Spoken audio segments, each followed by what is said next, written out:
sebagaimana terdapat beberapa larangan dari Allah Subhanahu wa taala. Yang pertama berupa suruhan, beribadahlah kalian kepada Allah. Dalam Islam beribadah itu menjadi tujuan dari penciptaan kita oleh Allah. Tujuan dari penciptaan kita oleh Allah Subhanahu wa taala. Itu Allah jelaskan di dalam Al-Qur'an surah Az-Zariyat, "Wa ma khalaqatul jinna wal insa illa liya'buduni." Tidaklah kuciptakan jin dan tidak pula kuciptakan manusia melainkan untuk beribadah kepadaku. Jadi itu bermakna bahwa apapun yang tidak bernuansa ibadah itu bukanlah tujuan dari penciptaan kita oleh Allah. Jadi sangat perlu kita waspadai mana-mana yang bukan bernuansa ibadah, nah kita hindarilah, kita lakukan hanya yang bernuansa ibadah. Sesuatu yang tidak bernuansa ibadah dan dia bukan sesuatu yang dilarang tapi dibolehkan, dipasang tekad yang kuat bahwa itu kita lakukan untuk beribadah kepada Allah. Misalnya kita mencari rezeki dan sebagainya, ditekadkan itu untuk beribadah kepada Allah. Ya, termasuk sekarang mencari ilmu. Nah, tekadkan ini untuk beribadah kepada Allah Subhanahu wa taala. Mencari ilmu untuk beribadah. Beribadah itu tidak hanya ditujukan kepada orang muslim tapi kepada semua manusia. Al-Baqarah ayat yang ke-21. Ya ayyuhan nasu u'budu rabbakum alladzi khalaqakum walladzina min qablikum la'allakum tattaqun. Jadi semua manusia disuruh beribadah kepada Allah, tidak kepada selain Allah. Beribadah dalam Islam itu terbagi dua. Beribadah itu terbagi dua. Satu namanya ibadah mahdhah. Dua namanya ghairu mahdhah.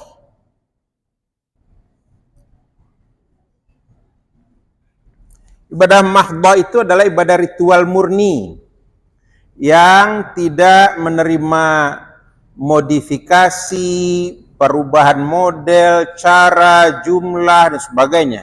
Harus hanya menurut tuntunan Nabi saja. Begitu dikerjakan di luar dari tuntunan Nabi, maka tidak sah ibadah itu kita kerjakan. Ibadah mahdhah itu ialah ibadah yang di dalamnya lengkap seluruh aturannya. Tidak satu lini pun yang tidak diatur. Ya, nah, misalnya apa? Dari segi waktu, diatur waktunya, tidak boleh sembarangan waktu dikerjakan. Maka malah berdosa kita lakukan di sembarangan waktu. Berhaji, sholat, nah tidak boleh sembarang waktu kita kerjakan. Berhaji kalau bukan bulan Zulhijjah tidak boleh. Puasa Ramadan kalau bukan di dalam bulan Ramadan tidak puasa Ramadan itu. Lalu apa lagi? Sholat, nah, haram dikerjakan pada waktu terlarang. Ya, la sholata ba'dal fajri, tidak boleh sholat apapun sesudah selesai sholat subuh. Jadi tidak ada sholat tahiyatul masjid, sholat sunat ba'diyah, tidak ada. Nah, jadi diatur waktu. Yang kedua diatur tempat. Nah, tidak boleh sholat di pemandian umum, tidak boleh berhaji ke Ulakan, ke air haji, ke Sungai Penuh Kerinci, tidak boleh. Berhaji hanya ke 5 tempat yang sudah diatur oleh Nabi.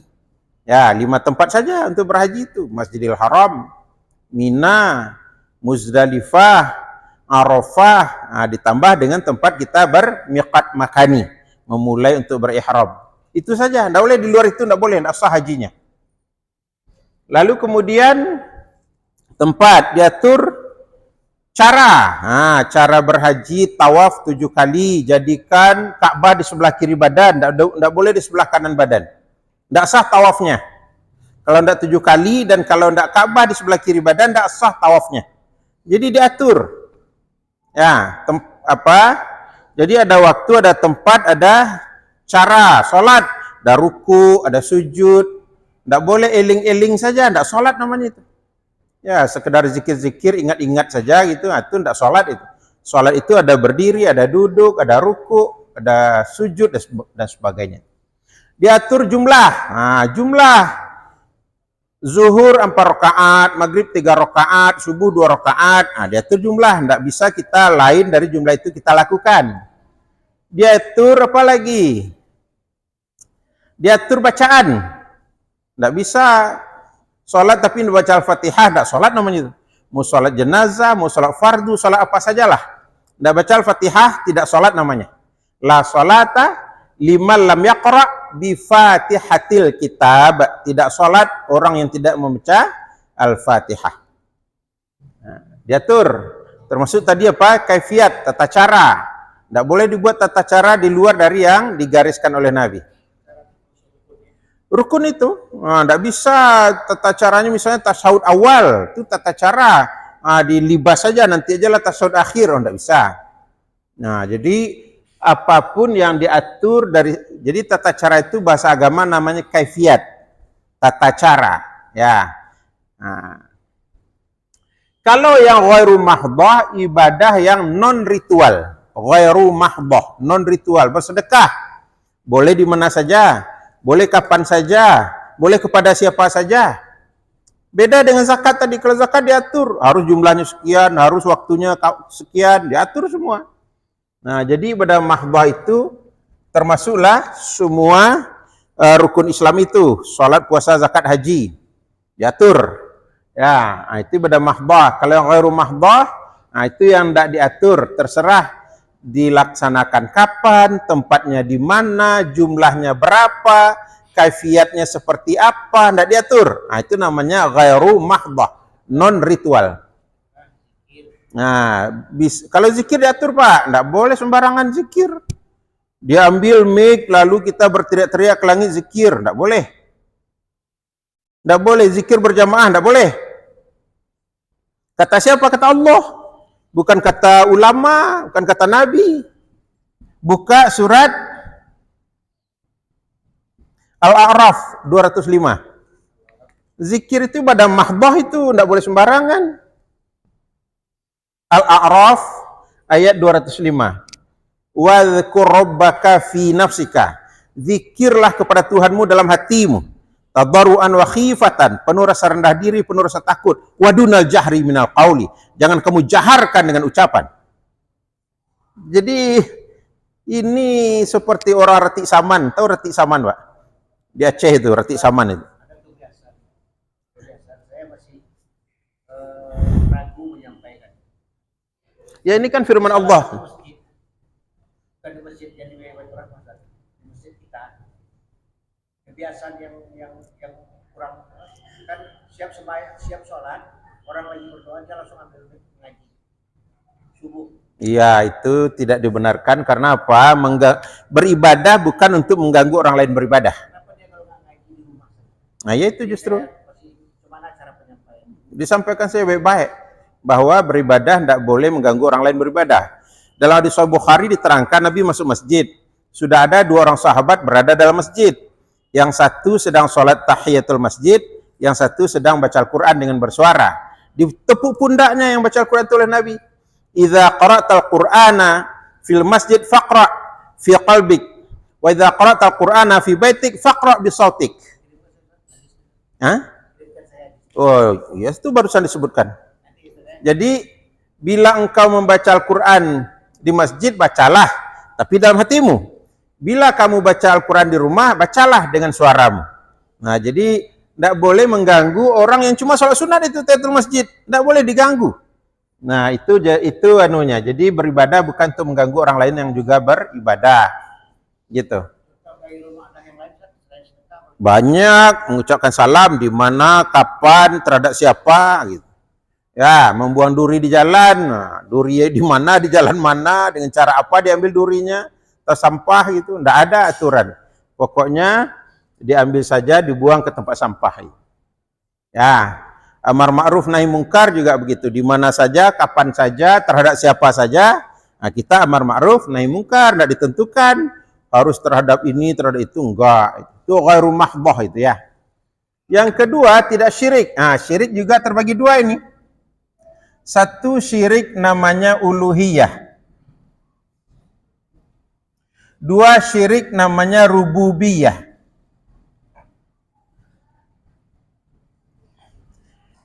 Kalau uluhiyah itu zat Allah yang dipersekutukan. Nah, dipersekutukan zat Allah itu dengan dewa, dengan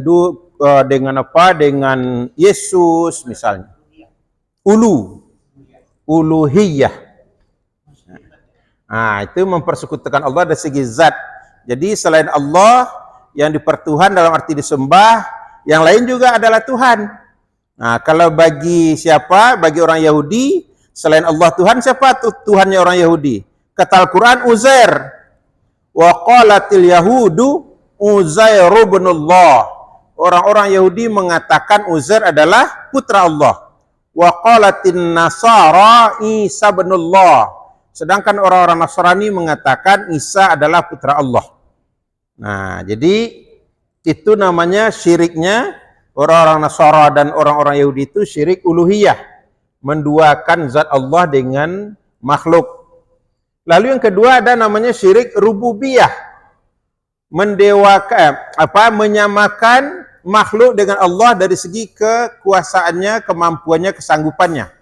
Sanggup melindungi lah, sanggup memberi rezeki lah. Nah, itu ada yang selain Allah yang sanggup. Ya, ada namanya paranormal, ada namanya dukun, ada namanya jimat, tangkal, pagar diri, pemanis, penglaris, banyak namanya. Nah, itu rububiyah nama syiriknya itu. Rububiyah. Dengan benda-benda alam. Nah, ya. Pasir kuburan Syekh Burhanuddin. Ya. Pada pasir pantai itu, kata penjaga kubur itu, pasir pantai yang diambil, ditabur di atas pusara itu. Nanti saking banyaknya orang meminta, habis. Diambil lagi satu baskom lagi, ditabur lagi di atas kuburan Syekh Burhanuddin. Iya, termasuk waktu Oyak Tabui itu. Oh, setelah diadu, Tabui dibuang ke laut. Oh, itu diambil bagian-bagian tertentu dari tabui yang dianggap punya kekuatan gaib, bisa mendatangkan manfaat, bisa menolak mudarat. Nah, itu tidak boleh. Ya, karena yang bisa memberi manfaat dan mudarat itu hanya Allah. Inna mafatihal ghaibi indallah. Di sisi Allah saja seluruh anak kunci yang gaib. Tidak ada di sisi manusia, di sisi dukun tidak ada. Apalagi di sisi benda-benda mati. Ya, jadi tidak boleh dua-duanya, baik uluhiyah atau rububiyah. Apa ruginya kita kalau syirik itu? Surat At-Taubah ayat 17. At-Taubah ayat 17, 4 kerugian kita kalau syirik. 1, maka nalil musyrikin ayya'muru masajidallah. Orang-orang musyrik ikut memakmurkan masjid Allah, tidak digubris oleh Allah. Tidak dipedulikan, tidak dihiraukan, dianggap dia tidak ada oleh Allah. Padahal dia memakmurkan masjid Allah. 1 itu. Yang kedua, syahidina ala anfusihim bil kufri. Dengan syirik itu mereka menunjukkan kekufuran dirinya kepada Allah. Ya Allah, engkau tidak sanggup lagi melariskan dagangan saya tanpa ada foto ini yang kusalih ini di toko saya. Iya banyak, bukan ada saja, banyak itu. Ya, kalau ada mungkin 1-2, ini banyak. Ya. Nah, jadi begitu. Memproklamirkan kekufuran diri kepada Allah. Yang ketiga apa kerugian kita? Ulaika habitat a'maluhum. Seluruh amal soleh mereka hapus pahalanya. Wa finnarihum khalidun. Yang keempat, di dalam neraka nanti mereka akan kekal. Itu isinya. Itu isi dari surat At-Taubah ayat 17. 4 macam kerugian akibat dari berbuat syirik. Ya, melariskan dagangan tadi itu supaya naik karirnya, supaya di atas disayangi oleh atasan dan sebagainya. Nah, diminta itu kepada paranormal. Ini hapus pahala seluruh amal soleh, bayangkan itu. Sholat, puasa, zakat, haji, kurban, habis pahalanya. Kekal lagi di neraka. Nah, itu kalau berbuat syirik tadi. Kalau orang muslim, syiriknya yang rububiyah ini. Orang non-muslim, syiriknya yang uluhiyah. Zat Allah itu yang dia persekutukan. Kalau orang muslim, tidak. Kemampuan Allah yang dia persekutukan. Mampu melariskan dagangan, itu tadi contohnya. Mampu melindungi akibat ada pasir kuburan Syekh Burhanuddin dibawa segenggam ke rumah gitu. Nah, itu. Yang ketiga berupa perintah. Kalau nomor 2 berupa larangan, yang ketiga perintah. Perintah berbuat baik. Kepada siapa? Yang pertama ibu bapak dulu. Nah, ibu bapak. Ya, wabil walidaini ihsana. Kepada ibu bapak wajib berbuat baik. Kenapa? Satu, adanya kita karena adanya mereka. Tidak ada mereka, kita tidak ada. Betapa besar jasa kedua orang tua kita. Adanya kita ini karena mereka ada. Yang kedua, oh jelas mereka membesarkan kita, mendidik kita, menyayangi kita. Maka kita wajib berbuat baik. Baik kebaikan itu berupa materi maupun non materi. Dan itu kewajiban kita. Bukan perlu ditunggu dia meminta-minta orang tua kita, itu enggak. Kewajiban kita wajib kita tunaikan. Lalu siapa lagi? Karib kerabat. Nah, karib kerabat. Bisa karib kerabat dari kedua orang tua kita, bisa juga karib kerabat kita sendiri. Lalu tetangga dekat dan tetangga jauh. Tetangga dekat itu sekitar 40 rumah di sekeliling rumah kita. Tetangga jauh ya mungkin tetangga satu RW, tetangga satu kota, dan seterusnya. Teman sejawat, nah, teman yang seprofesi, kawan sekantor.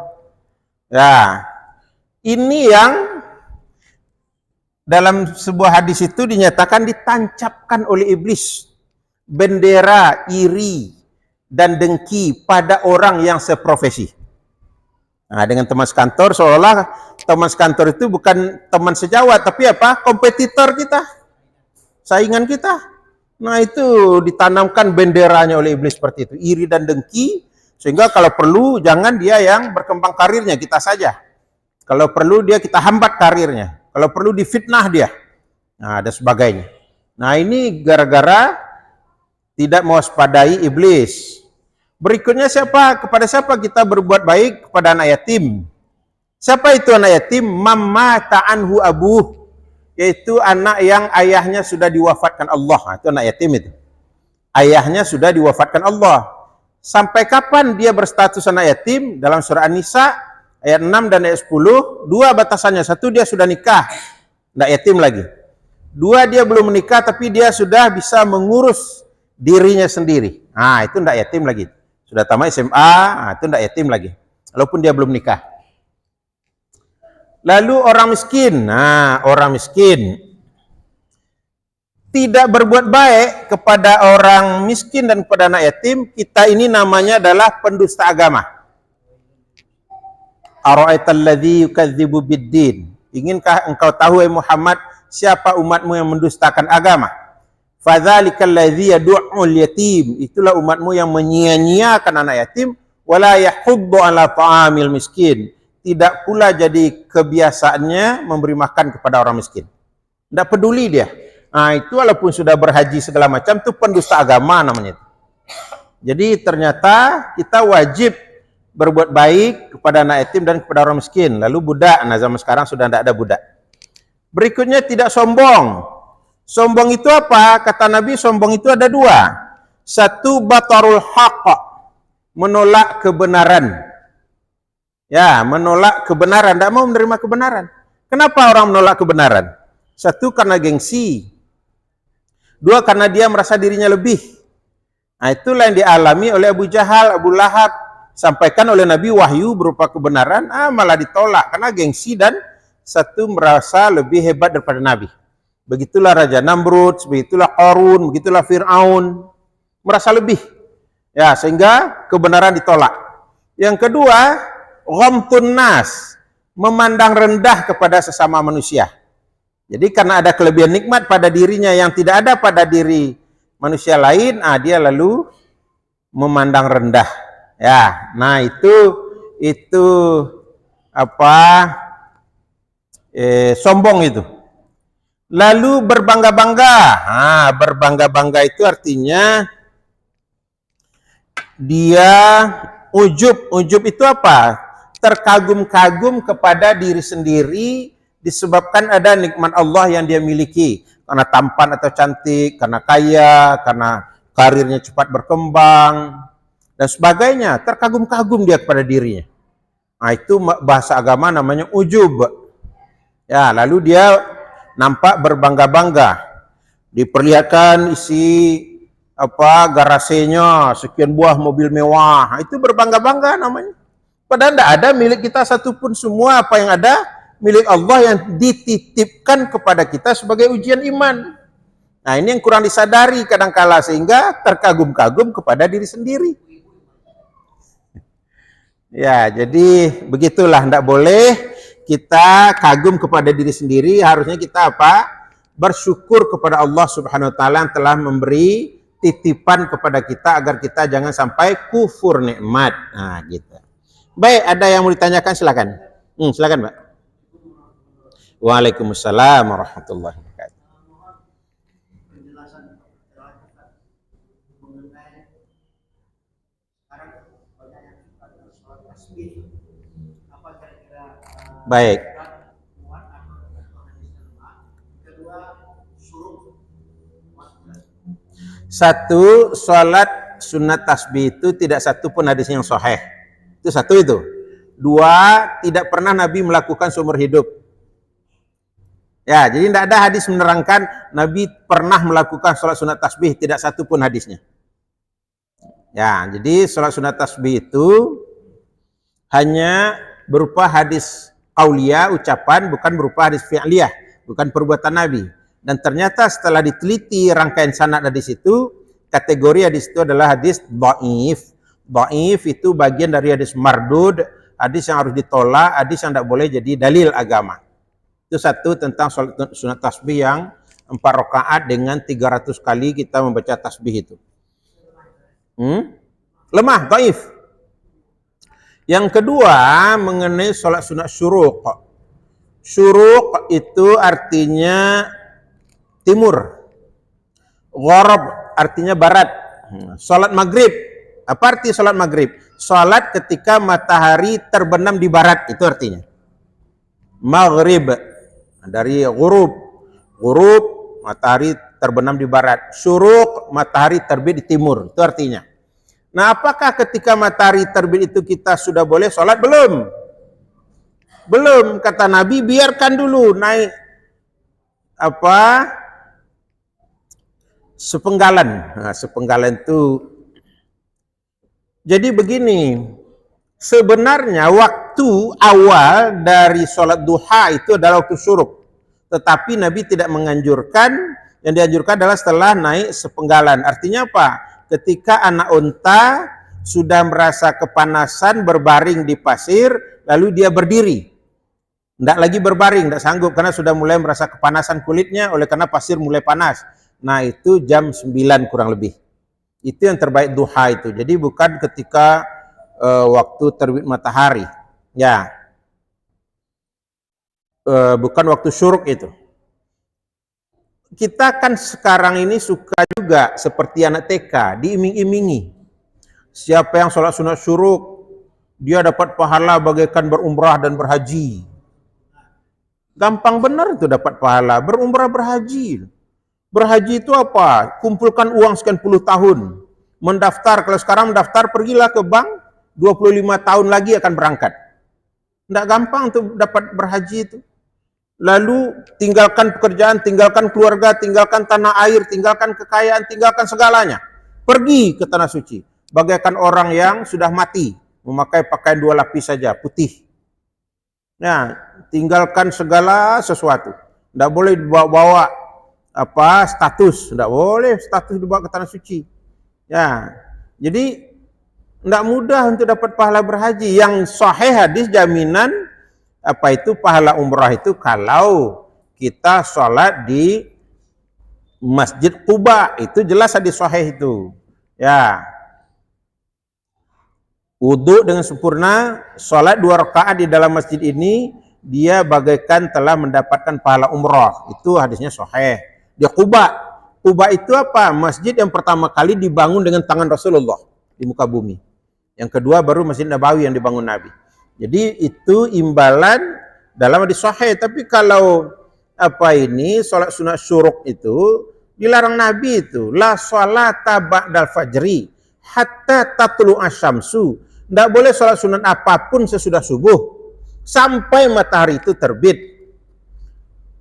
Jadi jangan dikala syuruk itu. Kita lebih mengutamakan iming-iming daripada melihat sahih tidak sahihnya, baik itu sanad maupun matan hadis. Ya. Jadi kerjakanlah pada jam yang dianjurkan Nabi, kurang lebih jam 9 itu, karena dikala itulah anak unta tidak sanggup lagi berbaring di atas pasir karena sudah terasa panas baginya. Pasir tempat berbaring itu terkena cahaya matahari itu. Gitulah Pak.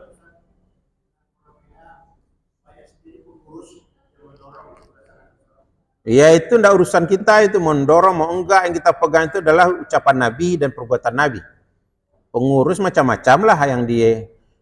Berapa banyaknya pengurus berbuat dosa Pak. Contoh salat Jumat, khatib sedang berkhutbah dia menjalankan celengan kota infak. Dalam hadis sahih Nabi apa? Sekedar melarang anak kecil bersuara saja itu sudah batal pahala berjumat kita. Man qala li akhi ansit wal imamu yakhtubu fala jumu'ata lahu. Siapa yang berkata kepada temannya, diamlah itu khatib sedang berkhutbah, fala jumu'ata lahu, habis pahala berjumatnya. Jadi enggak bayangkan cuma berkata diamlah. Itu kan tujuannya luar biasa mulia itu. Tujuan yang mulia justru habis pahala. Apalagi setiap saf dijalani, setiap orang yang tadi sedang asik mendengarkan khutbah, jadi sibuk cari uang untuk disedekahkan. Itu dosa pengurus. Jadi pengurus itu enggak urusan kita itu, urusan dia dengan Allah itu. Ya, banyak dosanya pengurus yang enggak mengerti itu. Jadi itu yang kita sayangkan Pak, bahwa yang jadi patokan bagi kita adalah perbuatan Rasulullah, bukan perbuatan pengurus masjid gitu. Termasuk tadi zikir berjamaah dan sebagainya itu. Nah, gitulah. Baik, pertanyaan berikut silakan. Silakan, Pak. Waalaikumsalam warahmatullahi wabarakatuh. Iya.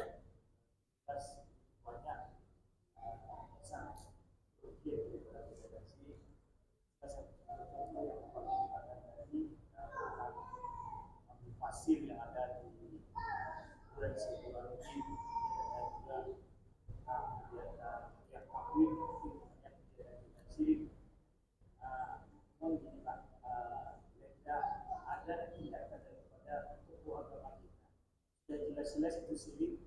Kalau ditambah lagi berarti sekiranya langsung membiarkan di mohon penjelasan.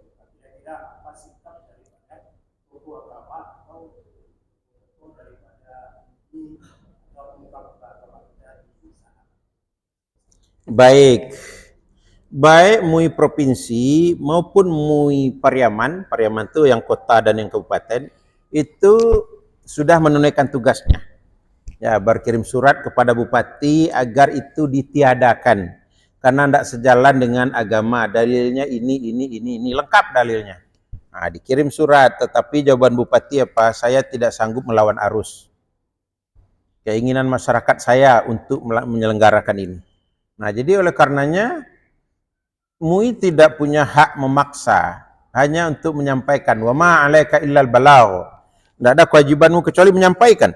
Setelah disampaikan orang mau patuh atau tidak itu bergantung kepada dapat tidak dapatnya hidayah Allah. Kalau dapat hidayah Allah mereka akan berhenti. Tapi kalau tidak mau, ya sudah mereka akan lanjut. Nah, kenapa lanjut? Karena di dalam jiwa dan pikiran mereka, apa yang menjadi warisan nenek moyang wajib dipelihara sampai hari kiamat. Tidak peduli itu sejalan tidak sejalan dengan aturan agama. Dalam Quran sudah disinyalir itu oleh Allah. Wa idza du'u ila Allahi war Rasul qalu hadza ma wajadna alaihi aba'ana min qabl. Ketika mereka diajak kembali ke jalan Allah, kembali ke jalan Rasul, lalu mereka berkata, ini sudah kami dapati semenjak zaman nenek moyang kami. Lalu dalam ayat lain dikatakan, walau kana aba'uhum la ya'qiluna syai'an wa la yahtadun. Padahal nenek moyang mereka itu dapat hidayah tidak, menggunakan akal tidak, kok malah ditaati. Nah gitu. Jadi tiada lain itu adalah untuk ekonomi semata itu Pak, kepentingan ekonomi. Jadi dikala Oya Tabi itu atau dikala Basapa Kaulaka itu hidup ekonomi masyarakat setempat. Nah berduyun-duyun manusia datang ke situ dari berbagai provinsi, tentu mereka akan berbelanja di situ. Nah hiduplah ekonomi masyarakat setempat itu sebenarnya, tapi masa demi ekonomi akidah dikorbankan gitu. Itu yang kita sayangkan. Jadi ekonomi lebih penting ketimbang akidah jadinya ya. Jadi Oya Tabi itu kan Syiah, itu mendewakan Husain, Jadi diadakan tanggal 10 Muharram karena apa? Karena tanggal 10 Muharram itulah Husain dibunuh di padang Karbala. Jadi ya tabu itu tanggal 10 Muharram, Pak. Ya. Di atas tabui, itu ditaruh apa? Burak, tapi burak menurut versi Syiah. Bagaimana burak itu menurut versi Syiah? Badannya badan kuda, kepalanya kepala seorang perempuan muda. Nah, seperti itulah tabui di Periaman modelnya. Jadi memang betul-betul melestarikan ajaran Syiah. Itulah sebabnya kedubes Iran merasa perlu, dubes Iran dan rombongan merasa perlu datang sebagai tamu kehormatan untuk melihat pelaksanaan tabui setiap tahun di Periaman. Dubes Iran, Pak, dari Jakarta datangnya untuk melihat itu. Gembira betul mereka, Pak. Kenapa? Budaya ajaran Syiah yang dilestarikan oleh orang Periaman. Bagaimana mereka tidak akan gembira? Jadi bukan persoalan kota dan kabupaten, soal perbuatannya itu. Kalau soal kota Mekah juga ada Abu Jahalnya, juga ada Abu Lahabnya, bukan kotanya yang kita salahkan, perbuatannya. Gitu. Jadi bukan Periamannya, enggak. Perbuatan orang di sana itu yang sudah harus diakhiri itu. Kalau enggak ya bertanggung jawab lah penyelenggaranya. Penyelenggara tentu saja Pemdanya, DPRD-nya dan sebagainya. Ya, jadi belum lagi Pak berdukun-dukunnya. Mengambil tanah sebongkah itu dukun itu Pak, tidak boleh sembarang orang itu. Di mana mau diambil tanah, apa yang mau dibaca, kapan mau diambil itu dukun yang berbuat. Dan tidak boleh. Kenapa? Targetnya adalah ketika tabui itu diadu, menang. Tabui Dare lawan tabui Pasia. Diadu itu pada sore hari, menang.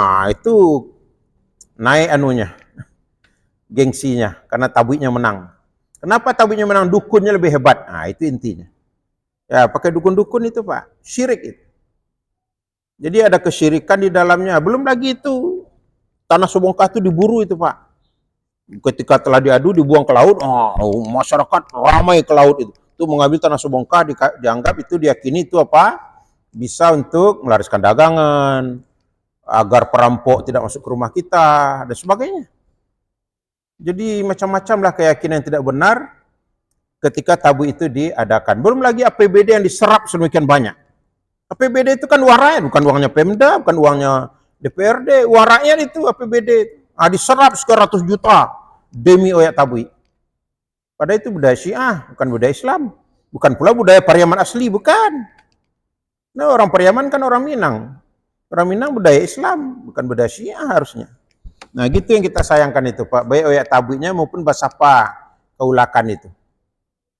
Basapa itu ada pula bid'ah, yaitu melakukan, ini seorang dosen UIN melakukan penelitian ilmiah di kala basapa, ternyata ada bid'ah dilakukan. Apa itu? Salat burha sebanyak 6 rakaat. Jadi dilakukan salat, diniatkan pahalanya untuk Syekh Burhanuddin yang ada di dalam kubur itu, maka dinamakan salat itu burha, singkatan dari Burhanuddin. Lalu sampaikanlah apa hajat kita supaya disampaikan oleh Syekh Burhanuddin kepada Allah itu. Dari berbagai provinsi Pak, dari Bengkulu, dari Jambi. Ya. Iya, bukan ajaran Nabi, tidak pernah basulua.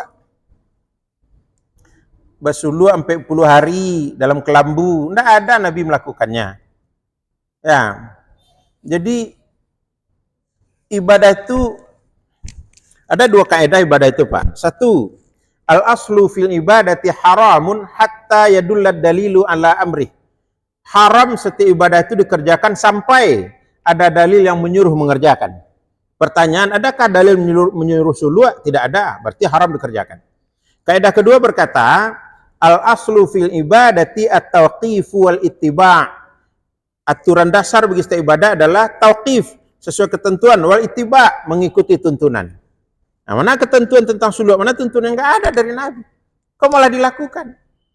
Jadi menyalahi kaidah ibadah itu. Ya, kita sayangkan sulua itu. Ya, termasuk ikan larangan Pak, pakai dukun itu Pak. Ya, saya menyaksikan betul bagaimana proses prosesi pelaksanaan ikan larangan itu. Pakai dukun itu, ada sabui, ditaruh di atasnya itu kemenyan sudah dihancurkan jadi serbuk, lalu ada jeruk nipis, lalu ada jarum, lalu dihidupkan sehingga menyala sedikit apinya, lalu dibacakan jampi-jampinya, lalu dihanyutkan. Mulai dari tempat menghanyutkan sampai nanti di mana berhenti sabuk itu, itulah jumlah perjalanan yang di sana itu ikannya ikan larangan. Kalau diambil kita disakiti oleh jin yang diperintah oleh dukun itu. Jadi untuk mencari dana desa kenapa harus dengan berbuat syirik? Itu kan hasil penjualannya untuk dana desa nanti Pak. Sekarang dana desa itu 1 miliar per tahun dianggarkan oleh pemerintah pusat. Ngapain lagi ikan larangan berbuat syirik itu? Nah itulah yang kita sayangkan, baru sebatas itu cara beragama sebagian umat kita. Nah, silakan Pak.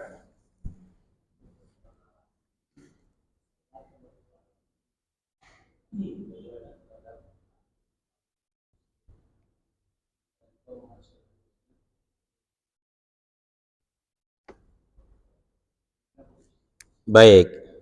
Memang Nabi melarang kita duduk dulu sebelum kita sholat sunat 2 rakaat. Tetapi harus dipahami bahwa hadis itu sifatnya adalah komprehensif. Dilihat semua hadis yang terkait dengan masalah itu. Tidak boleh satu hadis pegang, yang lain abaikan, tidak boleh. Nanti kita sesat beragama.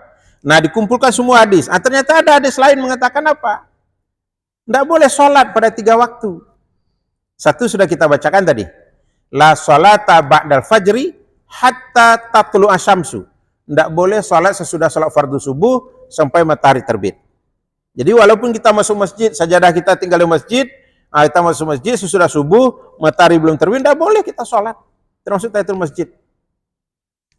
Yang kedua, waktu istiwa, yaitu tengah hari menjelang zuhur masuk, itu tidak boleh. Yang ketiga, la sholata ba'dal asri hatta taghruba syamsu. Tidak boleh sholat sunat apapun sesudah selesai sholat asar sampai matahari terbenam. Masuk maghrib dulu, baru boleh sholat sunat.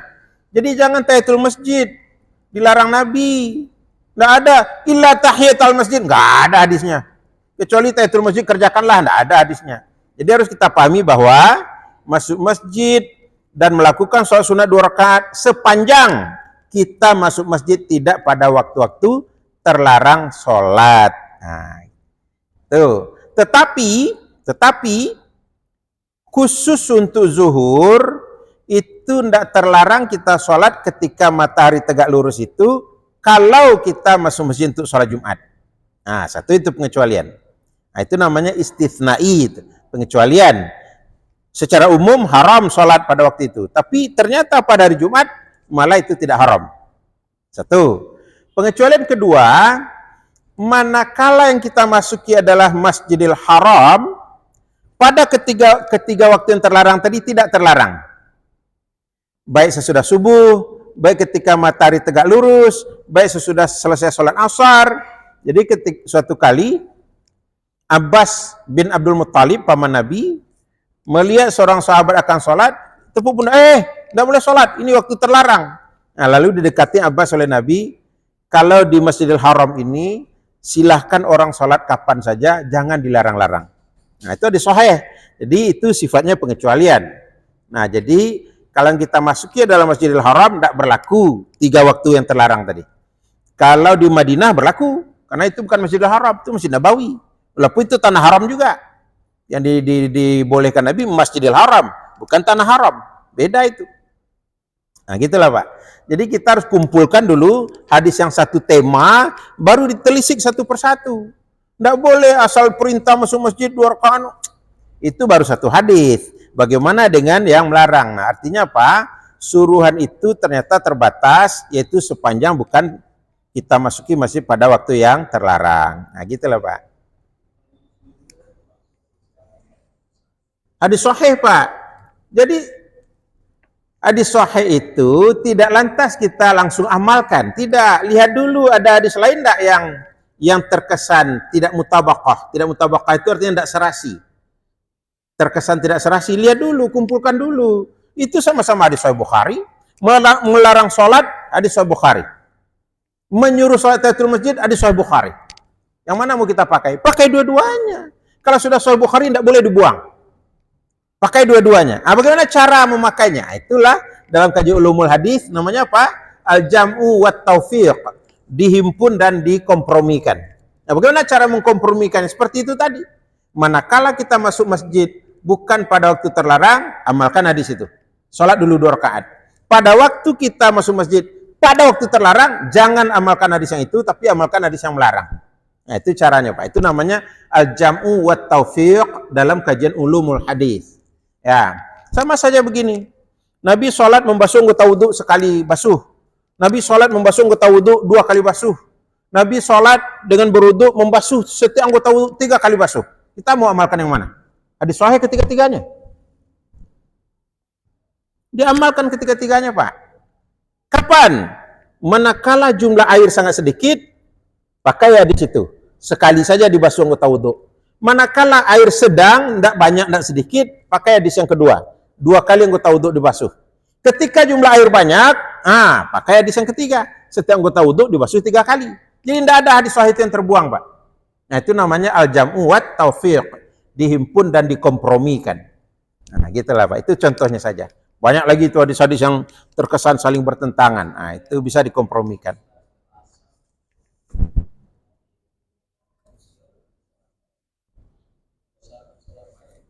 Nah, itu memang ikhtilaf ulama. Boleh apa tidak? Ba'da salatil asri, salatul janazah. Nah, itu jadi kajian di kalau ulama, ada yang menyatakan boleh, ada yang menyatakan tidak. Yang menyatakan boleh, hadis yang melarang sholat itu hanya sholat sunat. Nah, itu dia memahami hadis itu. Sementara menyatakan tidak, mau sholat sunat, mau sholat fardu, tetap terlarang. Nah, gitu. Ya, jadi bagi yang terlarang, dia tunggu maghrib masuk dulu. Baru disolatkan jenazah. Bagi yang menyatakan boleh, habis sholat asar, langsung disolatkan jenazah. Nah, itu ikhtilaf namanya, Pak. Khilafiyah. Itu karena apa? Perbedaan dalam memahami hadis. Nah, itu biasa saja itu khilafiyah itu dalam Islam. Ya, sama sajalah kita sudah contohkan dulu ayat 6 surah Al-Maidah. Ayat 6 surah Al-Maidah itu aula mastumun nisa, atau kamu menyentuh perempuan, batal wudukmu. Menyentuh itu yang mana? 4 pemahamannya. Kenapa 4 pemahaman? Karena tidak ada ketegasan dari Nabi. Tidak ada yang bertanya kepada Nabi, bagaimana pemahamannya aula mastumun nisa? Tidak ada yang bertanya kepada Nabi. Nah, sehingga terjadi khilafiyah. 1, asal bersentuh dengan lawan jenis, batal wuduk. 2, bersentuh dengan lawan jenis yang bukan mahram, baru batal wuduk. Kalau dengan sesama mahram, tidak batal wuduk. Yang 3, bersentuh dengan siapapun, baik mahram maupun bukan, kalau bangkit syahwat, bangkit libido, berdesir, batal wuduk. Pemahaman ketiga itu. Pemahaman keempat, enggak, baginya itu majazi, sindiran, bukan hakiki itu. Menyentuh di sana artinya apa? Bergaul suami istri. Itu makna bersentuh di situ. Bersentuh alat kelamin. Nah, jadi 4 pemahamannya. Nah, kita pegang yang mana?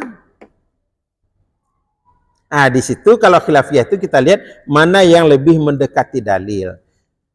Mendekati dalil yang mana? Kalau bersentuh itu bangkit syahwat, mau dengan mahram maupun bukan dengan mahram. Kenapa begitu?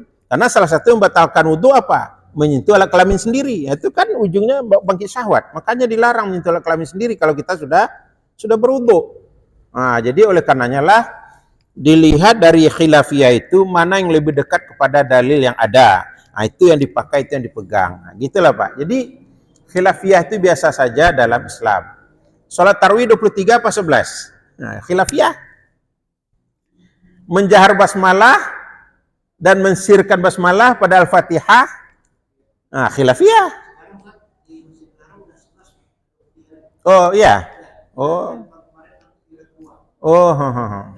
Sudah 11. Oh, iya. Ya, jadi kalau kita lihat sejarah, Pak, Nabi itu dalam hadis Sahih Bukhari dikatakan cuma 11 salat tarawihnya. Tetapi Umar bin Khattab kemudian mengambil kebijakan jadikan 23. Alasannya apa? Bahwa kita di Nabawi, kita tidak di Masjidil Haram.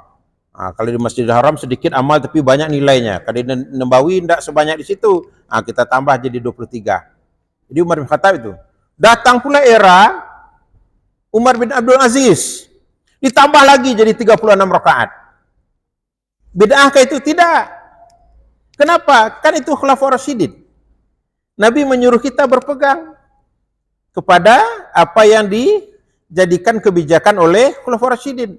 Alaikum bisunnati wa sunnatil khulafa'ir rasyidin al-mahdiyyin ba'di wa adduha bin nawajid. Wajib kalian berpegang kepada sunnahku dan sunnah Khulafaur Rasyidin yang Allah beri hidayah sepeninggalku. Peganglah itu dengan geraham kalian. Nah, jadi baik sunnah Nabi, baik sunnah Khulafaur Rasyidin, pegang dengan geraham kita. Nah, pegang dengan geraham artinya jangan dibeda-bedakan, sama saja nilainya kalau Khulafaur Rasyidin itu dengan sunnah Nabi. Nah, kita pakai kalender Hijriah itu Umar bin Khattab, Nabi tidak ada kalender bagi Nabi. Bagi Abu Bakar tidak ada kalender, tapi Umar bin Khattab menciptakan kalender Hijriah. Nah, jadi itu sunnah Khulafaur Rasyidin namanya. Ini sunnah Utsman bin Affan ini. Zaman Nabi mana ada mushaf, tidak ada. Baru di zaman Utsman bin Affan dijadikan Al-Quran itu mushaf begini, gitu. Jadi itu sunnah, makanya ini bernama apa? Mushaf Utsmani namanya. Nah, ini atas kebijakan Khalifah Utsman. Nah, gitulah. Jadi yang begitu-begitu kita terima saja, tidak pula itu harus menjadi persoalan bagi kita. 3 menit lagi mau qomat. Bagi yang belum berwudu silakan berwudu. Terima kasih, banyak maaf. Wassalamualaikum warahmatullahi wabarakatuh.